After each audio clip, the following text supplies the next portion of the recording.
السلام علیکم ورحمۃ اللہ وبرکاتہ۔ اعوذ باللہ من الشیطان الرجیم، بسم اللہ الرحمن الرحیم۔ میرے پیارے ساتھیوں، دوستوں، میرے بھائیوں، بزرگوں، میری پیاری ماؤں اور بہنوں، ازواج الانبیاء میں ہم نے 2 دن پہلے ایوب علیہ السلام کی صابر و شاکر بیوی لیہ علیہ السلام کے متعلق معلومات فراہم کی۔ انہیں جانا کہ کس طرح سے ایوب علیہ السلام کے ساتھ وہ رہیں اور اللہ تبارک و تعالیٰ کا شکر ادا کرتے ہوئے اپنی زندگی بسر کی، تو اللہ تبارک و تعالیٰ نے سب کچھ انہیں لوٹا دیا۔ آج ہم نوح علیہ السلام کی بیوی اور لوط علیہ السلام کی بیوی کے متعلق معلومات فراہم کرنے جا رہے ہیں۔ آپ ایسے واقعات کو پسند فرما رہے ہیں، میں آپ کا شکر گزار ہوں۔ ان واقعات کو دوسروں تک بھی پہنچائیں، کیونکہ آپ صلی اللہ علیہ وسلم نے فرمایا ہے کہ اچھی بات کو دوسروں تک پہنچانا بھی صدقہ جاریہ ہے۔ آپ لوگوں کا بے حد ممنون و مشکور ہوں کہ آپ میرے چینل کو پسند فرما رہے ہیں۔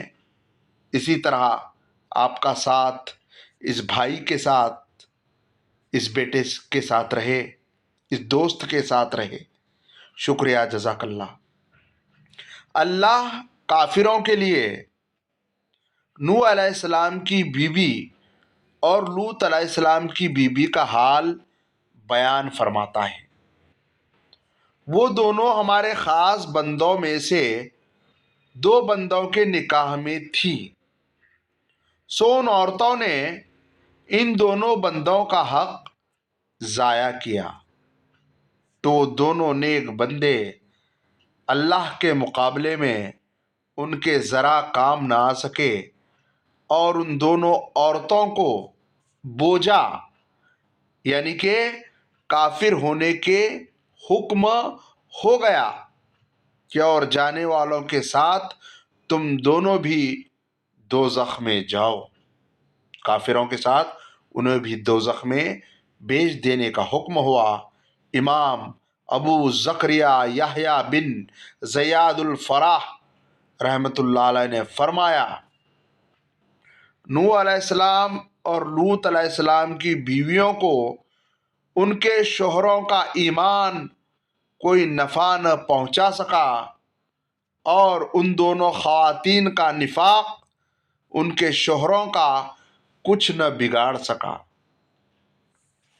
تو اس کا مطلب یہ ہوا کہ عذاب طاعت سے دفع ہوتا ہے، وسیلہ یا کسی دوسرے کی نیکی پر اعتماد کرنے سے نہیں، کہ ہر نفس اپنے اعمال کا ذمہ دار ہے۔ یعنی کہ اگر میں گناہ کرتا ہوں تو میرا گناہ میرے اولاد کو نہیں ملے گا، اگر میں نیکی کرتا ہوں تو میری نیکی میری اولاد کو نہیں ملے گی۔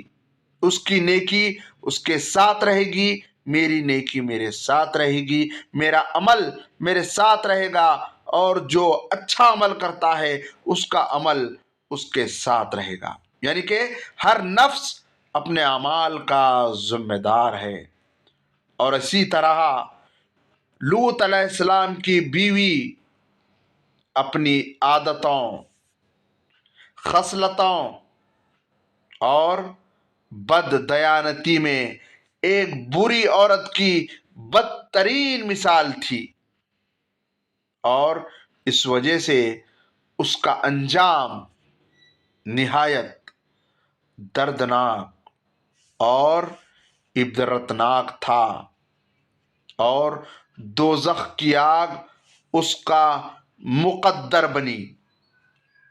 جس طرح سے نوح علیہ السلام کی بیوی نے آخری دم تک ایمان قبول نہیں کیا اور طوفان کے حوالے ہو گئی، پانی میں ڈوب گئی اور دوزخی ہو گئی، اسی طرح سے لوط علیہ السلام کی بیوی بھی قوم لوط کے ساتھ دوزخی ہو گئی۔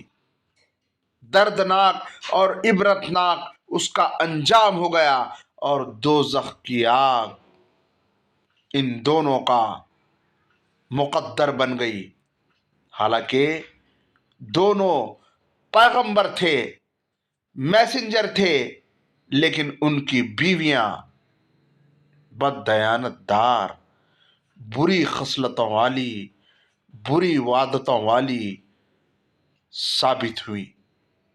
ساتھیوں، دوستو، میری پیاری ماں اور بہنوں، یہ قصہ آپ کو کیسا لگا کمنٹ باکس میں ضرور لکھیے گا۔ چینل کو لائک کیجئے، شیئر کیجئے، سبسکرائب کیجئے اور مجھے شکریہ کا موقع دیجئے۔ اللہ حافظ۔